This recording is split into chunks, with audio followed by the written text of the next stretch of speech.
And I don't know if I give high school basketball player, but a young man, and we have to sit three, so he's in the middle seat of me and my teammate. And he's like, what are you guys on, some kind of AAU trip? And I'm like, we just lost to the Liberty. And you're talking about an AAU trip.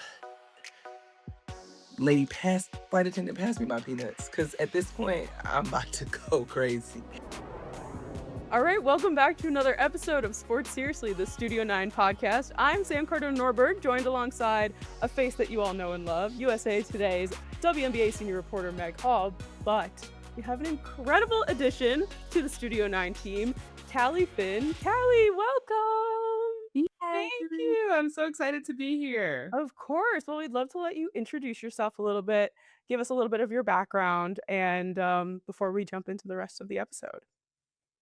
Okay, absolutely. So yeah, as she mentioned, my name's Callie. I covered the Aces for the local newspaper in Nevada, the Las Vegas Review-Journal, for the past 2 years. But before that, I worked at Yahoo Sports, covering a little bit of everything, the WNBA at large, women's basketball. And while I was at the Review-Journal, I also co-hosted a podcast with a good friend on her turf, now the WNBA on NBC. So you might know my face. I'm not like as big of a deal of a face as Meg over there. Oh my God. But maybe a familiar face still. And I'm so excited to be part of the USA Today team. I think my official title on my bio says like National Women's Sports Reporter. We're gonna be doing a little bit of everything. We're gonna be creating content, we're gonna be still writing, doing stuff like this, and I'm so excited. Absolutely. Yeah, we got two heavy hitters here. I'm so excited to have you both I'm here. glad you said two, because I was about to jump in and say, don't let Callie undersell herself, please. For real. Yeah, we have such a great team here. I'm very, very excited to get into our episode because the WNBA has finally tipped off last week. We had a beautiful weekend of basketball to watch, and it was glorious. It was just fantastic. But there's a couple things that I want to talk to each of you guys about because not only did we start the season, but there's already tons to unpack. So I want to start off with one of the biggest things that came out of this past weekend, I think, at least news-wise, was this Fever Wings game on Saturday. And Meg, I want to ask you this first. We're going to play a little bit of a panic button situation here. When do Fever fans hit the panic button on Caitlin Clark and the fact that she lost minutes on the first game of the season with a back injury? When are we pressing that button? I mean, if it's Fever fans, they've probably already hit the panic button, but Yeah. I'm of the firm believer that hey, it's one game. Y'all gotta chill, right? I don't know. I'm probably way more calm. And I say this as a reporter, I'm probably way more calm than probably most fans. They're heavily invested. They they live and die on each play. I would say this. I think if the Fever aren't panicking, we shouldn't either. How about that, right? I think that the Fever have kind of made it very clear, hey, we are managing Caitlin's injuries, specifically because she only played 13 games last season, so we want to make sure that she's going to be her best. So while I do think it was probably alarming for Fever fans to see her jet off, up the tunnel to go get adjusted, she's getting her back worked on. You got to think Caitlin had numerous nagging injuries last season. They want to make sure that she's able to be on the court. So she even said it hey, I'm going to go get my back adjusted. Steph White said, hey, we're trying to make sure that she's good to go throughout the game. So you might see her and other players go get taken care of throughout the game as we manage these injuries. I think everybody forgot that the Fever were playing musical point guards last year and they had so many injuries. So we gotta make sure that things are good. So I'm not hitting the panic button. I think for me, I only hit the panic button if it becomes a situation where it's okay, we're seeing a pattern now of multiple injuries. She's going throughout the season. She's, the injuries are stacking up. That's when I panic. Otherwise, it's you good? Cool. Let's roll. Yeah, post game, she looked cool. She was like, I'm fine. I feel great. I wasn't getting too much of some resistance there when it came to her in terms of playtime. But Callie, what do you think? Are you clicking the panic button yet on CC? I think I'm just anti-panic button in general. I do understand the sentiment though. I think we all entered this season thinking, yes, this is the healthy Caitlin Clark season. And get a little bit of a scare in the first game. It's a little bit jarring, but ultimately, as Meg said, this is not the end of the world. She will do what she needs to do. I think in general, also the Fever, and this is a controversial take, and I'm not trying to make a hot take. Do it. But the Fever performed well. I mean, they almost how do I phrase this? They almost eliminated the Aces from the postseason without. Well, did they? They made it to that point without Caitlin Clark. You know what I'm saying? So I think that is something to like have in your back pocket in a positive way as a Fever fan. Not to say like, oh, we don't need Caitlin Clark. Obviously, she's a great player. She makes her team great, but you know that like your team can perform even while playing musical point guards, like Meg pointed out. Like they were so injured and still a really credible threat to the eventual WNBA champion. So that's the way I would view it. If I'm a Fever fan, I'm chilling, but I know that's like not how fandom works. I mean, yeah, Listen, you I see just your try to be real star about it because I player. know they're probably like, oh my gosh, oh Yeah. my gosh. I mean, I get it. I would 100% understand, but I think you two both hit it on the head there because we literally are just a few games into the season at this point, right? That's We why I'm have like, chill. Like, we still got a right. whole season. Like, everybody breathe. Yeah. Right. And on top of that, Callie, I want to talk about the Aces a little bit with you specifically as someone who's covered them for quite a bit now. They lost that first game against Mercury, and not by like a small margin. It was a pretty large margin here. So obviously they've come back. They've won some games since then, but are we worried at all about the Aces here? Or are we still seeing a possible comeback where they're going to go back to back? Well, to add to your point, it was not just a large margin. It was the largest by any defending champion. So for a season opener, that was the largest margin of defeat in season opener for a WNBA champion. That's crazy. Like to start your season, get your rings, and then get smacked like that. Not ideal, but I would not press the panic button for them because stop laughing. This is a take that I have maintained for a long time. The Aces struggle in emotional games. That's not to say they struggle in high stakes games because clearly you don't win 3 championships in 4 years if you can't meet the level and perform when the lights are bright. But for some reason, when there are like things that are tied to like, you know, emotional, like history, that type of thing, it can be hard for them. I know at the start of the 2025 season, they their season opener was also a ring night situation, but it was the New York Liberties, which obviously ended the Aces season in 2024. So they had to come back, watch the Liberty get their rings, and they got whooped. It was like they didn't even show up, which was very similar to what we just saw in their season opener this year, except it was their ring night. And then what's even crazier is like when Asia Wilson got the MVP this past season, that was their first game against the Indiana Fever. And you would have thought that the Aces were going to come out hot, right? Like this is game 1. You're ready to like keep going in the postseason on a great note, and they did not perform. I mean, it wasn't as bad as a blowout as we've seen in some of these emotional games, but they lost that game, I think, by double digits. And Asia mentioned after that game and this most recent game that like the emotions can just interfere. And Becky Hammond even pointed it out before the game started. She was like, I hope my team can control its emotions. And they didn't, because we know what the deal is with the Aces. They're going to show up when it matters. Even if it takes a historic win streak to close the season and win the title, they're going to figure it out. So that's my take on that. I think with the Aces, I wouldn't sweat.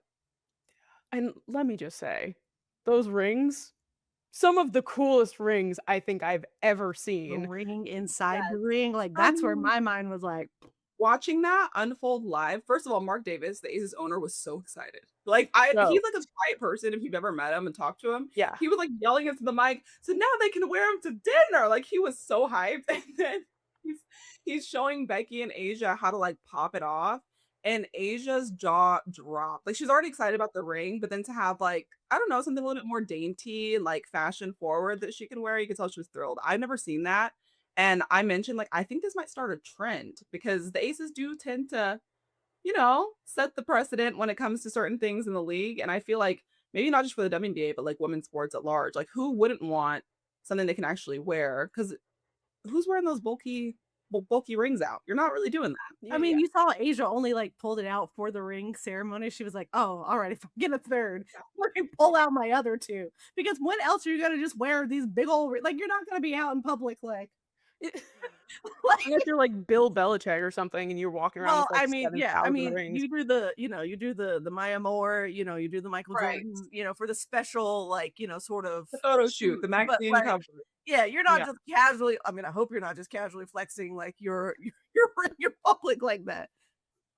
No, they were very, very cool, and I loved watching that. I loved seeing them take the rings apart. I loved seeing each and every one of their reactions. It was super, super cool. But I think that something that we all, I think, have been asked and have asked other people, what as we were leading up to the season, right?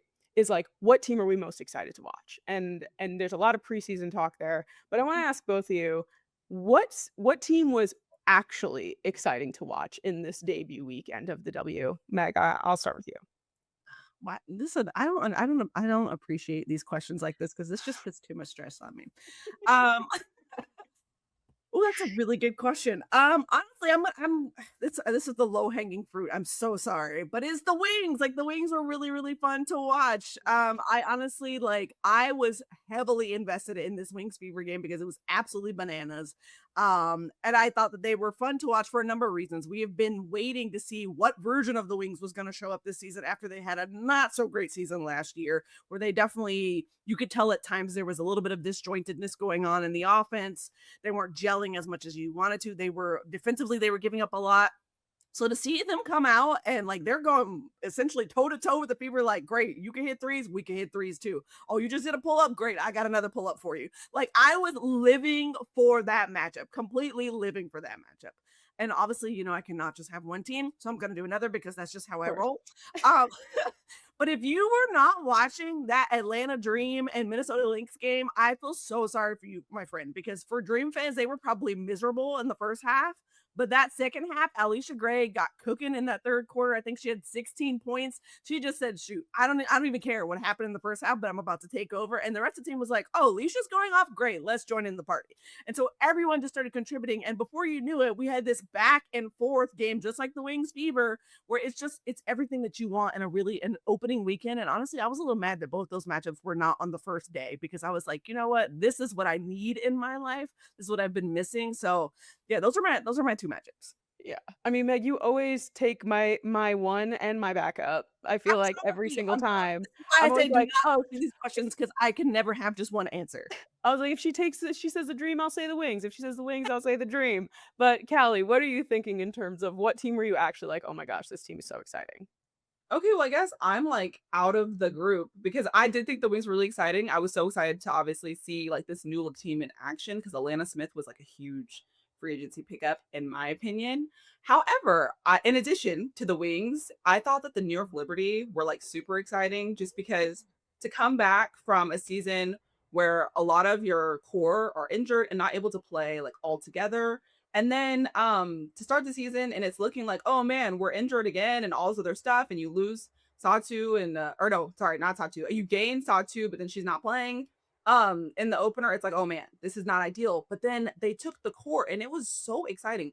Personally, I prefer a WNBA with Brianna Stewart at full health.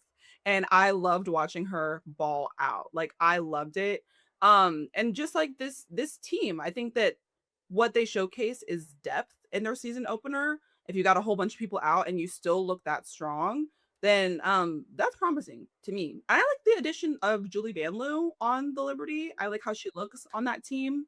So I don't know. I think in general, like for me, it's Liberty, but of course, I think the Wings are probably like my second pick. And I'm glad you didn't ask me for like top three because I'm not really sure where I would land. after that. Well, I think that I don't know if you guys saw that photo on Twitter of Brianna Stewart, like, so stoked, Sabrina behind her, like, grasping on in her street clothes. Yep. Like, I think that fully encapsulated the New That York is Liberty this past weekend. Listen, Yeah. I'm so sorry to the rookie that was on the other end of that. Like for Gianna Neepkins, girl, you just listen. She walked it off really well. She went on the other end of the court, hit a three, but all I could think about was but Nigel Lady going one way and Gianna went the other way. So when I saw that picture, I was like, oh no, this is gonna live on in a loop for the entire season, right? Like that picture is gonna become a meme now. And I'm so sorry, Gianna. You just might have to stay off the internet. Like, don't look, girl. Just close your eyes, scroll. All right, it's time to have a little bit of fun. We are going to break out a brand new segment on the Studio 9 podcast, Ballin or Fallin, where we're going to rate some WNBA tunnel fits. And what's really fun about this is that Meg and Callie have yet to see the photos that I've chosen for this segment. So I'm going to show you a picture, and then you're going to do whether it's Ballin or Fallin. Ready? I'm scared a little. First off, Whoa. Sanaya Rivers. Meg, Ballin or Fallen?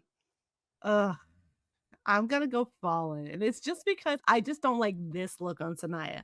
Sanaya is normally one that dresses really, really nice, but I'm not. There's so much pattern going on for me that it's a no for me. However, I see what she tried to do. She tried to pull out the colors in the vest, the pants, the shoes, like it's all color coordinated. But this look for me it's a Fallen. It's a no for me. Callie, Ballin or Fallen? I gotta say, unfortunately, this is a Fallen, and this caught me off guard because it's so much. It's so much. But obviously, like Meg said, Sanaya has great style. I've seen it. I've seen the fits, but there is a lot happening here. And like I think all of it is really good on its own. Like that LV bag, those shoes, and a different outfit, and then the pants, even okay, the pants and that top, that's a great fit on its own. Like it's like it's basically like two outfits that are really good but combined, and that makes it a little bit tough. So that's all. It's Fallen. Unfortunately, I gotta agree with you guys. This is a three-way Fallen and the first ever Ballin or Fallen. I'm so sorry, Sanaya. But number two, I feel like we're shifting gears. We got Asia Wilson coming in for ring night. Callie, Ballin or Fallen? She was balling with this. Okay, this to me is such a great way. Even though we know how events unfolded on the court after this, it was still a great start. Okay, watching this, watching her walk through the tunnel, I was like, okay, like this is ring night. Also, she's got like this gold motif going. Obviously, we all know she's at the Met Gala, and it was similar. She did like a kind of a Midas inspired look where everything was gold, the fingers were dripped in gold, and she was telling reporters on the carpet, everything I touch turns to gold, which is true, okay? Because we know all she does is win. And I love this because she still kept the bare face because she doesn't really like to do like a whole bunch of stuff before games. But she's like, I'm gonna let my dress do the talking. And even though the dress is like super fancy and glittery, like you can see her undergarments and stuff. So it's just like it's a look. It's like this is an effortless slay. I didn't really try that hard, but I'm flexing on you. That's what it says to me. I love it. I 100% agree. Though I feel like there are very few people in the world that could pull off a full sequence dress, barefaced, and walk into a basketball game. One of those few people is Asia Wilson. I say Ballin. Meg, what do you say? Oh, I'm gonna come off like a hater for this. So Oh my goodness. Let me explain. So Asia Wilson normally does it for me with her tunnel fits. Like I'm always in, and if you've seen the receipts are on the internet, so don't come for me because the receipts are on the internet. Y'all know how much I've written about Asia and her tunnel fits. But to me, this felt a little underwhelming for Asia. Like it's still simple and classic, and she pulled it off, but it felt underwhelming for her, especially because I just saw, obviously, this is not Met Gala, but I just saw her like kill it on the Met Gala. I've seen her previous tunnel fits, and I was like, okay. So also, this dress to me is giving a little bit of like prom, and I'm like, man. So I wasn't too thrilled with it. Like it's not terrible. It just doesn't do it for me per se. So that's why I say it's Fallen on this episode. But like y'all know how I feel about Asia Wilson and her tunnel fits. So this is I probably have higher expectations. Like they're really high for Asia and her tunnel fits. So Sam is the tiebreaker. Can you imagine in our first ever Ballin' or Fallen, Sam is the determining vote on the league's best players fit to open the season? No pressure. I said Ballin. Yeah, I'm gonna make Meg the villain of this week's episode. I think it Oh my was God. pretty darn See, good. and that's probably why it's a good thing that I didn't see this beforehand. Because this is a true reaction for me. It's like it's Yeah. Asia. Like again, I live for Asia Wilson's tunnel fits, and this one was just okay for me. Sorry, not sorry. What I'm really interested to see is our next person here because Meg told me before we started recording that she had thoughts about Miss AZ Fudd. Oh my God. Do I y'all feel like hate me? Meg, I gotta start with you. You have to tell me what you're thinking about this. Okay, so let me start by saying that AZ is always dressed really well. Like I think that she's also very cute, very comfy, very chic, like that sort of thing. In this sort of situation, it's a Fallen for me because AZ, this is your first professional game, and maybe she wanted to just be comfy, so I'm not like totally judging her, but I've seen some of the other rookies who were dressed for the weekend and it was their first game and they came so cute and they were like matching and coordinated, all those sorts of things. And to me, this says I had this in my closet and I threw this on and I'm on the road. So this is what you're going to get. Now AZ always still looks great because again, AZ looks great pretty much in anything that she wears. But for me, it was a little underwhelming because I was expecting maybe, I don't know, maybe a coordinated outfit, maybe, I don't know, a little shimmer, something. So I was just, again, this is what, yeah, I think I've started a trend here. And now I just feel like the like old woman yelled at cloud, like sort of situation here. So yeah, just whoever's next. I'm sorry. No, so what we just learned is that Meg is the Simon Cowell of our news site. If you want to get a Ballin from Meg, you better come correct. Okay. You better work. Better be throwing fits for Meg. Like, yeah, she's not playing. Me personally, I think this is a Ballin, but it's like a mid-range shot. You know what I'm saying? Yeah. It's not like she's balling from the, from the logo right now. But it's a midi. She's balling, and I like it. I feel like me personally, like if I were a WNBA player, which we all know would never happen in like any universe in the world, but if I were, I feel like this is close to what my style would be for like arrival fits and stuff. Like she looks chill, but it's like still giving big deal to me. The sunglasses and all that. Like she's somebody when she's walking by. I agree with both of you, and I feel like we're all on similar pages here. Where I like Callie, I like that you said she's not balling from the logo, but she's balling in the paint. Like we're seeing that. I just think like personally, I think it looks like something that I don't think I could ever wear it, but No, I clearly could never. But Could never like you have all these pieces in your wardrobe, and she put it together, and she looks good. I'll say that she's balling, but I wholeheartedly hear what you're saying, Meg, with how we're feeling. Like it's your WNBA debut. Like maybe a little sparkly belt and sparkly bag or something to spice it up a little bit. just a little razzle dazzle. That's all. Yeah. All right. Yeah. Next one, big star here, and this is, I think, the definition of throwing a fit. Angel Reese showing up. First game with the Atlanta Dream. Callie, balling or falling? Ballin'. I miss this. I wish I could see the shoes. I do not know how I did not see this. Like, and I guess all the busyness of opening weekend. But this is fire. I love the neckline of this. It looks like it's like a coat dress type thing, if I'm right. But I really, really like that. It's stunning. And like you can see her legs. It's giving what it needs to give. Yeah, I Ballin' for think sure. somehow the shoes got cut off, but I think they're just like black pumps. So Okay. they're very classic at the bottom. Meg, how are you feeling? Your Atlanta Dream princess. So this is actually a ballin for me. I thought that she looked really great. Like, oh my gosh, y'all. See, this is I've already started something that it didn't even need to start. But yeah, this is actually a ballin for me. And actually, like for me, it was actually the video of her walking in this. That's what did it for me. She had this very, very confident, almost like a strut, hey, I'm here in Atlanta. Like this is like let's get down to business sort of thing. So I thought it was great. I'm with Callie. I love the neckline. I think they're like oversized buttons as well. I like that. And I also it's a two-piece. So it's a top and a skirt like situation, which we don't see a lot of those like matching sort of coordinated two pieces as much as I would probably like. I like a good coordination. But I think this is a ballin for her. I like it. Balling all around, I think. I mean, I too am going off of that video of her walking in. Gosh, that she owns it. And there's a reason why she signed with Victoria's Secret, right? Like I mean, look at her. She's beautiful. Love the outfit, love the hair. So 3 ballins for Angel. All right, next we have Cam Brink, who's freaking just fit, just looking like Cameron Brink always Her does. just told me I don't work out. That's what they said. I will say though, Cameron Brink overall always looks good, and I feel like I'm feeling the same way that you are, Meg, when it comes to like AZ.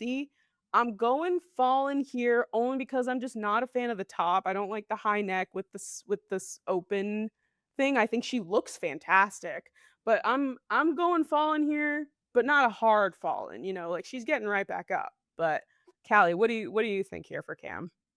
I'm just stunned by her abs. I'm like mesmerized right now. I'm looking at my postpartum belly like what the world? But seriously, she looks stunning to me. I think this whole look, like even with the sunglasses, it's giving like Matrix to me.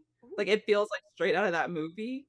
I don't know if I love like this cut of the skirt, but I just feel like she pulls it off, and it's so hard for me to say anything but ballin' just because she looks so good.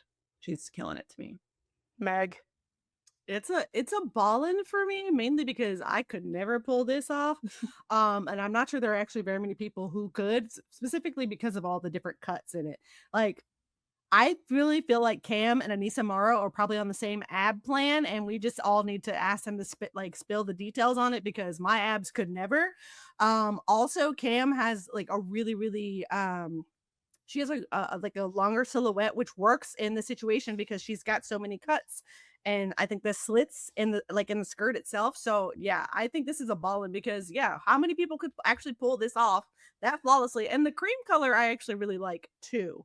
I don't know if it's cream or white, but it works. It works. And she had a little pop of black there with sunglasses, which I like. All right, last one here. We got Miss Skylar Diggins in what kind of looks like a Canadian tuxedo, slightly, a Yeah, little bit. Meg, what do you it think? might be. Uh, I'm conflicted on The this because silence is deafening. yeah. Okay, listen, Sky is another person who I always think that she comes with either these futuristic looks or a look that like no one else could pull off. And I'm also a big fan of that because like if you can pull it off, you can pull it off. I feel like this may be a little underwhelming, mainly because again, this is just me. This is me judging from my couch, basically. Um, but having said that, she's got some gold like zippers there, which I would have loved to seen a little bit more pops of gold to bring that out. She's got the nice brown that matches with maybe this is like her version of a Canadian tuxedo, especially because I know that they well, yeah, I guess playing new teams, we're just everybody's, supporting the tempo, Portland, those sorts of things that also have Canadian players on the roster, all the sorts of things. So maybe it's there. But I think this is a little underwhelming for Sky and her bar. And I don't like the way that you both are giving me the same look and judging me at the same time. But I'm gonna stick to my guns. And I'm gonna say this is a fallen only because again, same thing with Asia. Like the bar is really high for them, and maybe that's my problem. I've given them this like crazy high bar because I've seen the way that they have dropped some fits. And so this just wasn't real high up on my list. Callie, ballin' or falling? Okay, personally, this is ballin' for me. I understand what you're saying about the bar that she set. She is so stylish. She never misses. That's why when we do all these like red carpet interviews and stuff like that, we ask players like whose closet they'd want to raid. They almost always say Skylar Diggins. Skylar. Mhm. But this fit to me is so good. Like I want to wear this. I feel like it looks like I love like I don't know how to just it's like we're calling it a Canadian tuxedo, but like feminized and like casualized, and to me it looks really good. And I feel like the shoes match the bag, and like the sunglasses just make it seem very effortless. And I do like this idea, and I feel like we're seeing it more and more. Like sure, and I love when players come with like a full beat face and they play with it and all that stuff, but I think it's also cool how players like Asia and Sky here are like, listen, we're about to play a game. We're not putting on a full face of makeup, but we're gonna serve you this fashion. And I feel like that's what she's doing here. And I really like it. I like it a lot. Like I think this might be my favorite one. And I don't know why. It's Ooh. just something about it just looks very like, I don't know, like very like street style. And I like that.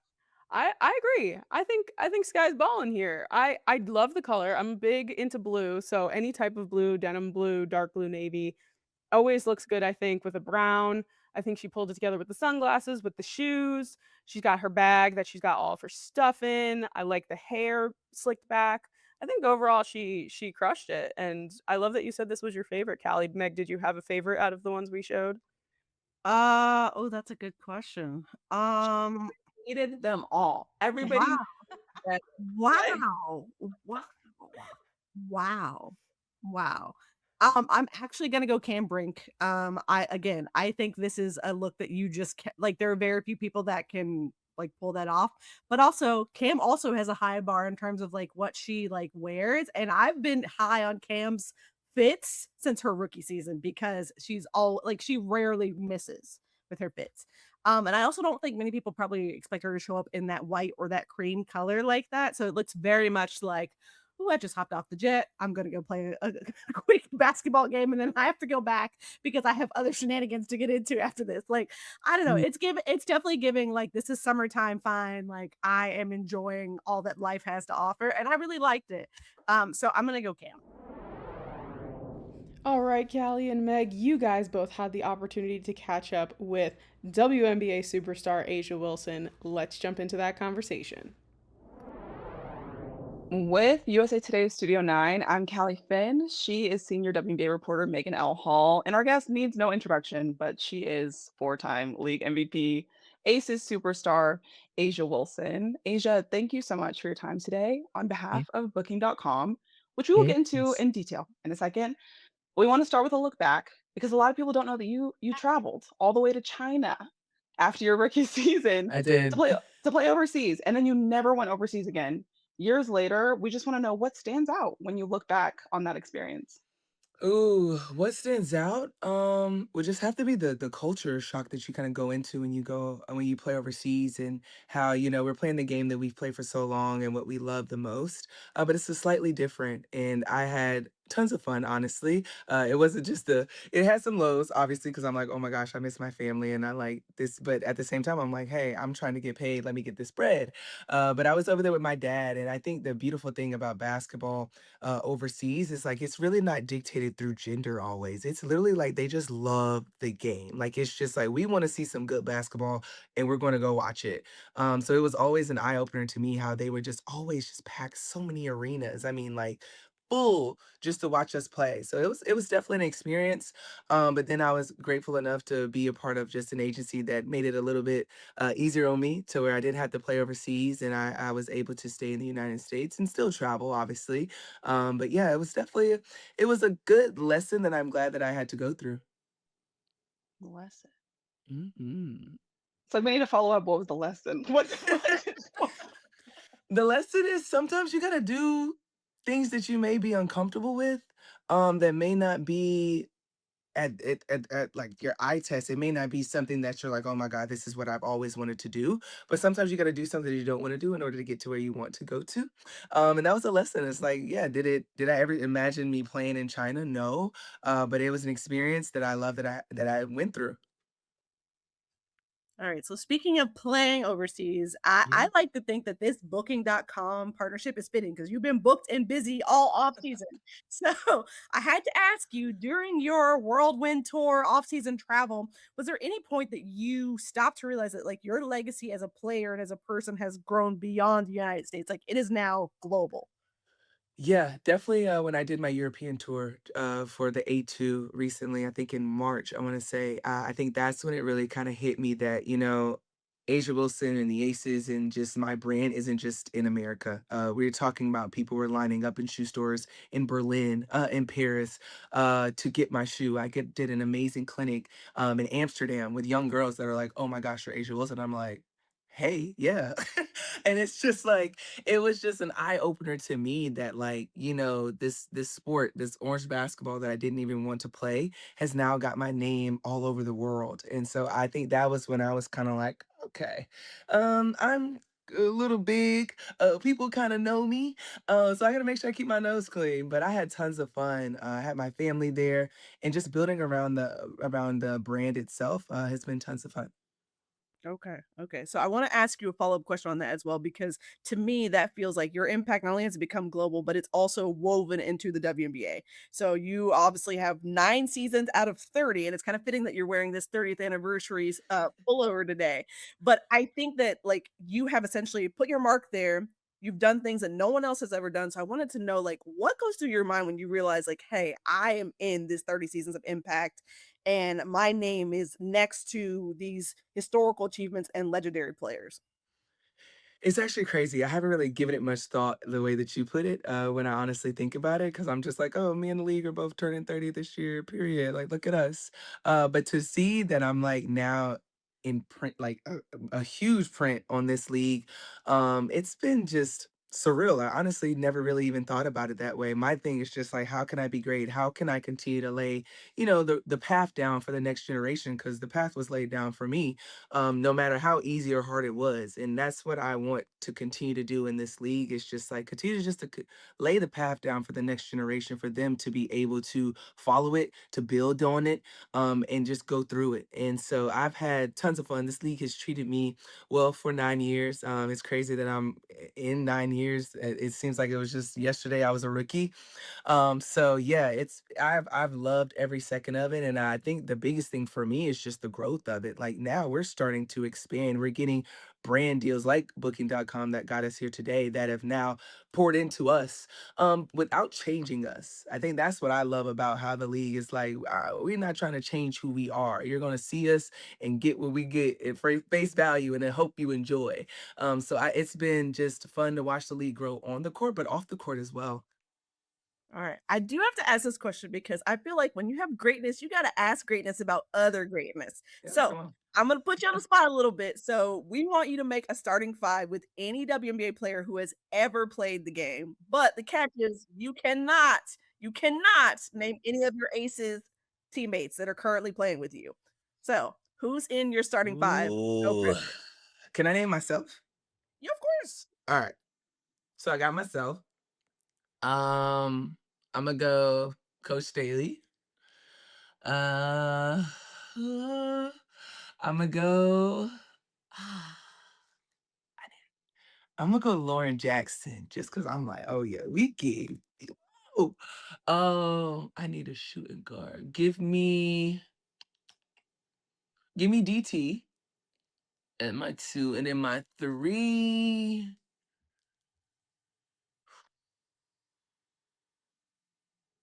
I got so many options at the 3. I'm gonna just go Cheryl. Keep it real cute, but yet dog. I'm gonna go Cheryl. Yes. I dig it. You did great. You did great. Solid. That's an Solid. amazing starting five. Okay, so as is noted in your campaign, when WNBA players hear the word travel, it doesn't mean vacation. It means you've done something wrong. It's a violation. Since we've spoken to you about yourself as a traveler, can you give us your top 3 travel tips so you always have a good trip and you avoid any travel fouls? What are the top 3 things? Top 3 things: you gotta have a nice pillow with you. Pillow and blanket gotta be comfortable. I gotta take those everywhere. For me, I'm a skincare girly. And so I gotta have some kind of even my lip balm, or I gotta have a sheet mask. Something I don't mind looking crazy on the plane because you need to be minding your business. Booking.com helps me travel stress free, so I hope you can too. I will give stress free.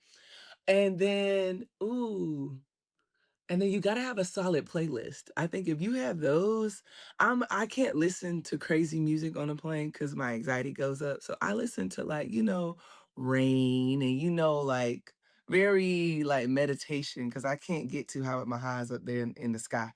So yeah, I think if you have those 3 things, you get no travel violations. You were like top tier. I love it. You actually gave me the perfect segue. You mentioned the playlist, and we know the league is y'all are traveling private now, but on a road trip, imagine a hypothetical road trip with your teammates. Who is Yeah. not getting the aux of your teammates on that road trip? Mm. Who's not getting an ox? Honestly, we just had this conversation, and Cheyenne was like, "Y'all not gonna like my music, so I'm not gonna back down from that, girl." Cheyenne, you not touching that ox because if you gotta send a warning to us, girl, we're good. So yeah, I gotta put Shot. Even though I think Shot music may not be that bad, but if she's openly like, "Don't put me up there," girl, you got it. We're not gonna put you there. Cheyenne Privatized is a mom. It's probably like Baby Shark. Right, Bluey, yeah. We're good there. So we don't need that. Who is getting the aux? I have a guess, but who are you giving the aux to? Chelsea can get the ox. Dana can get the ox. Those are pretty much it. KB, maybe. KB's like she's on the fence. Like she can go old school, but then she also can go like super young. So yeah, she could also. I'm shocked you didn't say Jackie. Like That's what I was gonna say. I thought for sure Jackie. Jackie plays blast, all types of, and then but Jackie has the country. So okay, I'm yeah. just mortified. It's like mortified about this. Why is Mm-mm. it? What is the Jackie music part you found? And we'll move Mm-mm. on after that. But It's not. Her music, like, it's time to go to sleep. It's never let's get going. Like, her music is like it's y'all ain't gotta go home, but y'all gotta get up out of here. And that's the music we don't need. no, that's fair. You need to keep the vibes high, especially on a road trip. You're traveling across the country. Yeah. Yeah. This is outside of our travel theme, but it's really important to people. We got to dip into Becky Hammond's fashion. Okay. The Mhm. blazer hoodie, she didn't wear it in the preseason. And then she Right. told me that the aces don't always bring the energy if she does not have it on. So she was Right. testing that. Is that true? And if so, how much attention do you guys actually pay to the blizzardy? Yeah, with the pussy, that's hilarious. We pay a lot of attention to Beck. Like we're like, girl, what's going on? Why don't you have that on? Like, it's literally your fault why we play like that. Even though it's not, it's clearly our fault. But we have to blame it on somebody, and it just has to be her because we are so routine. Like we have to have our routines. We have to do things a certain way. And so any mess up, mishap, yeah, it's your fault. So yeah, we pay a lot of attention to her, and she needs to stop. Just put quarter zips is not her steez. She got to stick with the, I don't know what you call it, blahuzzy, Blizzardy, blazer blizz, hoodie. blizz. I just want you to know that Callie definitely made up that word, and I unabashedly accepted it because I thought it was fantastic. Thank you. I'm trying to make it happen. So if Definitely. you could like utilize it, I'd Got appreciate it. that. Got it. Okay. Within the theme, back to the theme of travel though, because this is so important. One of the things that booking.com mentioned is that travel anxiety is real, especially in the WNBA when you've gone through all these different experiences, like flying uh commercial as a recognizable figure. That's nerve-wracking. Has there been a Yes. moment for you where you were like, I can never ever travel commercial again? And if so, what was that moment? I think it was just, I don't even know when this was. I think it was like before COVID, and we're traveling, whatever. And I don't know if I give high school basketball player, but a young man, and we have to sit three. So he's in the middle seat of me and my teammate. And he's like, "What are you guys on? Some kind of AAU trip?" And I'm like, "We just lost to the Liberty. And you're talking about an AAU trip." Lady passed flight attendant passed me my peanuts because at this point I'm about to go crazy. So, yes, when I go back to stress free, I'm thankful that booking.com makes it stress free because that's what we have to deal with all the time. So yeah, I guess I give AAU player. No, no, no, no. That person was just poorly mistaken. Okay, also, we know you've been all over the world, like everywhere. I'm sure you're just checking off destinations. But is there somewhere that you haven't hit yet that's on the vision board or on the mood board that you Oh think you want to yeah. hit once this WNBA season is over?